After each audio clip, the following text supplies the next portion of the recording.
Okay, so welcome back to another episode number 2।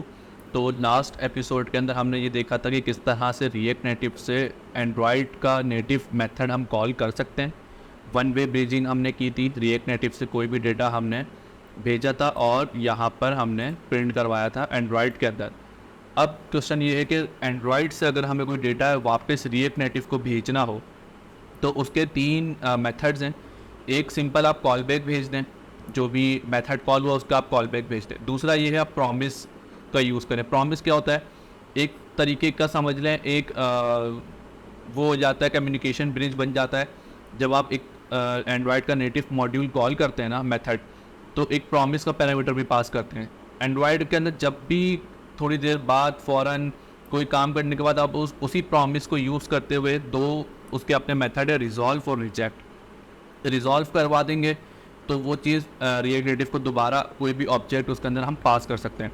मैं यहाँ पे आपको प्रैक्टिकल करके दिखाता हूँ ताकि आपको इजीली समझ में आ जाए। मैं यहाँ पे सेम मेथड बनाता हूँ, पब्लिक वाइड, और यहाँ पे मैं लिखता हूँ माई मेथड विथ प्रॉमिस, और यहाँ पे स्ट्रिंग और पैरामीटर एज अबव जो चल रहा है हमारा, और यहाँ पे मैं लूँगा एक प्रॉमिस, और इस प्रॉमिस को मैं यहाँ पे अंदर जो है करूँगा ये यहाँ पे सिंपल एस आउट तो मैं करवा दूँगा जो भी मुझे करवाना है, या मैं यहाँ पे सिस्टम प्रिंट नहीं करवाता है, यहाँ पे सिंपल लिखता हूँ प्रॉमिस डॉट रिजॉल्व। अब यहाँ पे देखिए दो चीज़ आ रही है, रिजॉल्व या रिजेक्ट। मैं यहाँ पे करता हूँ रिजॉल्व और इसके अंदर मैं ऑब्जेक्ट पास करता हूँ। यहाँ पर लिखता हूँ मैं sending data from Android to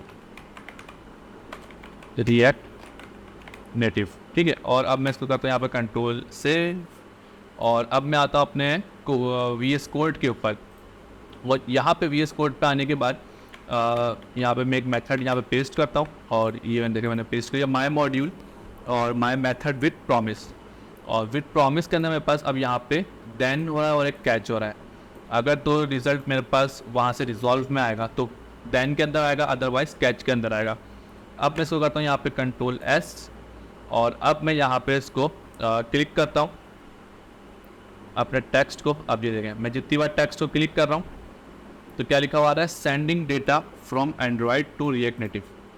जो भी डेटा मेरा यहाँ से भेज रहा हूँ मैं यहाँ पे एंड्रॉयड से रिएक्ट नेटिव पे, वो मेरा यहाँ पे प्रिंट हो रहा है।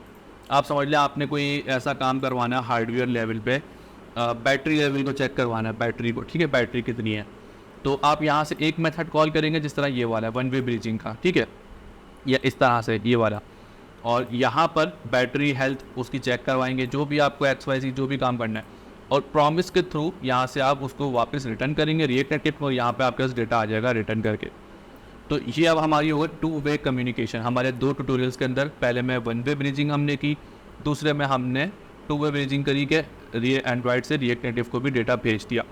अब जो हमारा तीसरा ट्यूटोरियल होगा वो होगा, अभी तो हमने नेटिव मेथड्स को सिर्फ एक्सपोज किया कि वो किस तरह से कॉल हो सकता है। अब मान लो कि आपके पास एंड्रॉयड के अंदर कोई एप्लीकेशन का कोई फ्रैगमेंट बना हुआ है, कोई यूआई बनी हुई है, उसको किस तरह से व्यू करवा सकते हैं अपने रिएक्ट नेटिव के अंदर, रादर देन क्या वही चीज़ रिएक्ट नेटिव में अचीव करें। और हो सकता है वो चीज़ अचीव करना पॉसिबल ना हो, क्योंकि मेरे केस में जो काम मुझे करना था वो रिएक्ट नेटिव में नहीं कर सकता मैं, वो एंड्रॉयड के अंदर अलग और iOS के अंदर अलग ही चल रहा था। तो वो चीज़ मुझे यूज़र को शो करवानी थी, वो मेरे फ्रैगमेंट्स थे, वो मेरे मेथड्स थे, कुछ मैप का कुछ काम था। तो वो हम स्क्रीन बनाएंगे अपने नेक्स्ट ट्यूटोरियल के अंदर।